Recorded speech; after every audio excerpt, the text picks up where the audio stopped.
Guys, Ace Berg here coming at you with a special edition baseball postseason version of Bookie Bashing.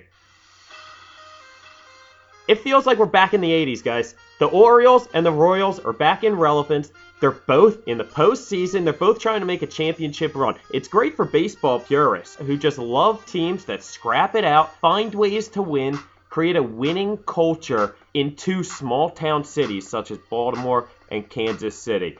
Guys, you might not know that baseball was my first love. I love the little subtleties of the game, the little mental games that you have to play. The changing of the signs once a guy gets to second, setting a man up for an outside breaking ball. Which reliever do you go with in which spot? If a game is going to extra innings, do you use your closer to make sure it gets to the 11th? Or do you wait until you have a lead, putting in a pinch runner to steal in a huge moment? When I say that line, all I think of is the Red Sox putting in Dave Roberts to steal second base when all of America knew that he was going to take second on those Yankees and started that 4-game comeback that was the ALCS that year, breaking the curse for the Boston Red Sox. It was a magical moment, but that's what baseball's about. The last guy on your roster, the guy that has grinded out for 20 years in this sport, getting a moment in the biggest spot under the brightest lights of October. It's what baseball is about. Any other sport, you can put your best player in at the biggest moment. In football, you can call a play for your big-time receiver to get the ball. In hockey, you can make sure your first liners are out on that ice.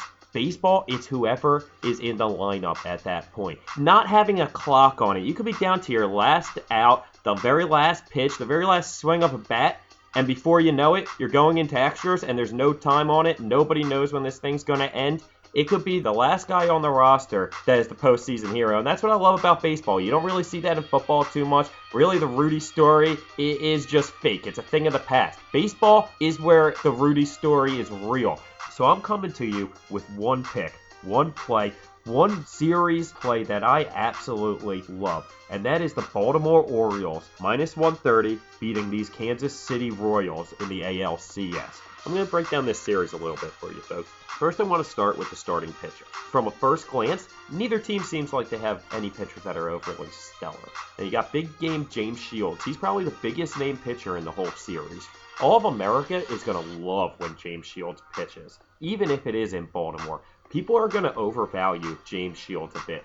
And all of America doesn't realize just how consistently solid this Orioles rotation has been. You got the all-star Chris Tillman, who's really coming into his own.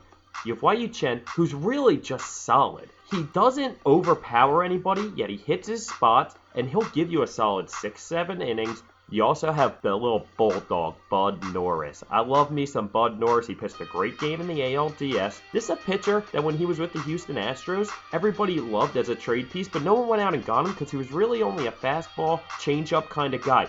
Once he came to the Orioles, he developed a much better breaking ball. He's more comfortable in that curveball now. It really gives him that 3-pitch repertoire, and it really makes him a much more dangerous pitcher.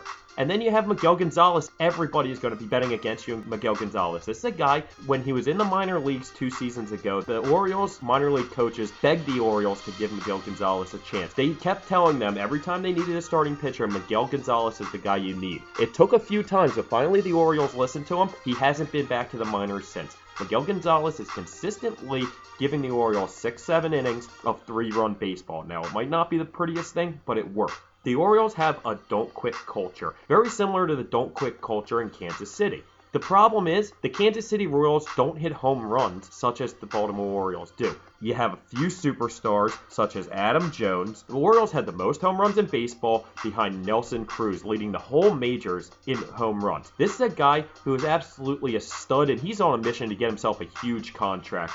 Now, the Royals grind out wins. They bunt the ball, they steal bases, they play small ball. Ned Yost hopes his guys can get the timely home run and really grind out victories. And that is great when you're facing a team that's not hitting well, like the Angels, or maybe even if they faced up the A's. I think they could have beaten the A's also. Problem is, the Orioles offense doesn't stop for anybody. They don't care if they're facing 3 Cy Young winners or a couple young kids. They don't care if they're facing a very mediocre bullpen in the Detroit Tigers or a pretty solid one in the Kansas City Royals. They're going to grind out. They're never going to stop, and they know they're going to come back eventually. It really reminds me of this Phillies championship team a few years back that really, anytime they were down, you just had the feeling that they were going to come back and win.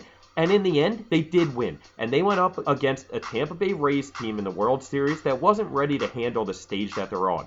That's what I think that the Orioles are going up against when it comes to the Kansas City Royals. They're really on a stage that they're not really sure what to do on. Yeah, it might not be too big for them, but they're just not ready for this yet. I truly believe that the break between the ALDS and the ALCS is going to hurt the Kansas City Royals a lot more than the Baltimore Orioles. And here's why I'm saying that. If you look right after the All-Star break, both teams had a stellar second half of the season. Having said that, the Royals lost their first 4 games, including a 3-game sweep to start off the second half of this year. As for the Baltimore Orioles, they went on a brutal 10-game West Coast road trip in which they went 6-4 against teams like the A's, back when the A's were the best team in baseball, the Angels, back when the Angels were just starting to get hot. These were teams that were really clicking. The Orioles didn't run over them, but they handled them and got these series wins. And I think that shows that these Orioles, they're not going to stop for these Kansas City Royals that are a little hot. The Royals are going to be in a bit of a hangover. The Royals had 4 or 5 days since they last played. It's almost a what do we do now? They've had too much time to think about it. The moment's too real for them. You see this a lot in the Super Bowl when these teams have 2 weeks to think about this. Sometimes the moment's almost too big for some of these young players. That's what's going to happen to these Kansas City Royals, whose first time in the playoffs since some of these kids were even born. Think about that. The Baltimore Orioles, while they haven't been relevant for most of the last decade or two, they really have been great the last few years. Now, they didn't make the playoffs last year, but before that, they were really good. And you take away that Nick Markakis injury 2 years ago, and they were probably in the ALCS instead of the Yankees. Now, this year, they still are banged up. You don't have Manny Machado. You don't have Matt Wieters. Chris Davis is suspended. It's all right. The Orioles grind their way through. Steve Pearce might be the reincarnation of Johnny Gomes. I'm not sure. This guy is just one of those winning guys on a team. A guy that's grinded his whole life through this sport for this moment, and he's not going to let it pass. Get a guy like Delman Young with a huge base-clearing double in the ALDS. It doesn't matter who's up for these Orioles. It doesn't matter when this offense needs a big hit. Somebody's going to get it. I don't care who's at the plate. This offense, top to bottom, is deadly. On any given night, they can put up 12 runs on you. And if it is a 2-run ball game, they think that they can grind out that 2-run ball game. They're not scared. I really think that at the end of the day, the series comes down to a bullpen matchup. Because that's really what postseason baseball is about. One bullpen against another. You saw in that ALDS when the Angels and the Tigers, their bullpens couldn't compete. The teams were scared to trust their bullpen because they knew the Royals or Orioles were going to score on them eventually. That's not the case in this ALCS.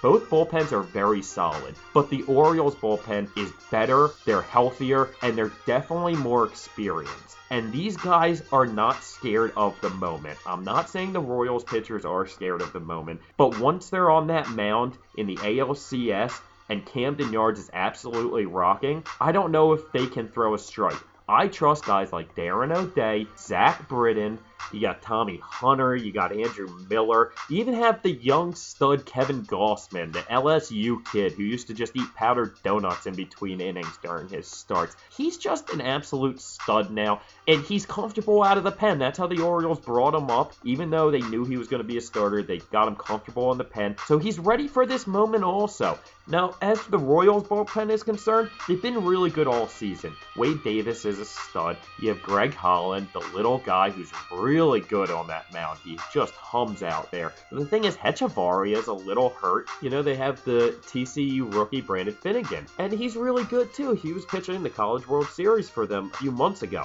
But just think of that, guys. It's the ALCS now. This stage is too big for this kid to be truly trusted on against an offense like the Baltimore Orioles. Guys, I don't really know if you can trust too many of other people. It's really going to come down to the numbers. Buck Showalter has more guys he can count on than Ned Yost. The biggest underrated factor of this whole series is going to come down to the managers.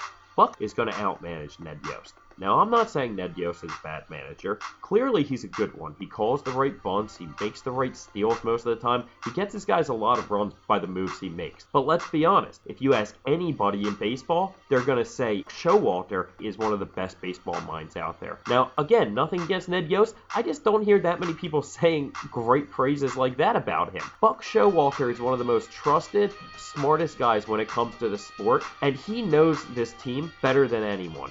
He knows the exact way to manage his guys. He knows what guys to put in the right situations. He knows this rotation, and he knows the bullpen. He knows when to give guys 2 innings and when to pull guys before an inning's over. It's just the little differences that's really going to make this series almost impossible for the Royals to win. Buck Showalter just deserves this series win. Buck Showalter deserves an AL title. I know he deserves a World Series. Now, I don't know if he definitely gets it because these NL teams are tough, but Buck Showalter gets himself to the World Series. These Orioles are believing in what Buck is preaching, the message that Buck is giving to them, and they are just going to win for him. Nothing can stop this Orioles team, and certainly not the Kansas City Royals. The Royals had a great run, guys.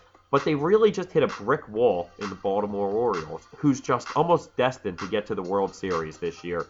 And if you ask me, I think they probably win the World Series too. But that's for another day. So guys, your play here is Baltimore Orioles minus 130 to beat the Kansas City Royals in the ALCS. These Orioles are going to take more than likely a 2-0 lead in the first 2 games of this series. Even if it's 1-1, the 2-3-2 format really does hurt these Kansas City Royals. Let's say it's 1-1 going back to Kansas City. These Royals have to win all 3 games in order for it not to get back to Baltimore. And then it's getting back to Baltimore, and you're scared if you're the Royals. You don't have any more home games left. You're in Baltimore for 2. The way I see this series working, like I said, the Orioles win the first 2 games of the series. I think Kansas City squeaks out 1, probably 2 games at home. But then it goes back to Game 6, Camden Yards. Baltimore Orioles win on their home turf, spraying Buck Showalter with champagne as they're on their way to the World Series after Game 6. So you have it, folks. Baltimore Orioles minus 130 to beat the Kansas City Royals in the ALCS. Lock it up. Till next time, for Joey Stacks and Tony Nicky Jr., I'm Ace Berg at Bookie Bashing ATS.com, the only free professional sports handicapping site.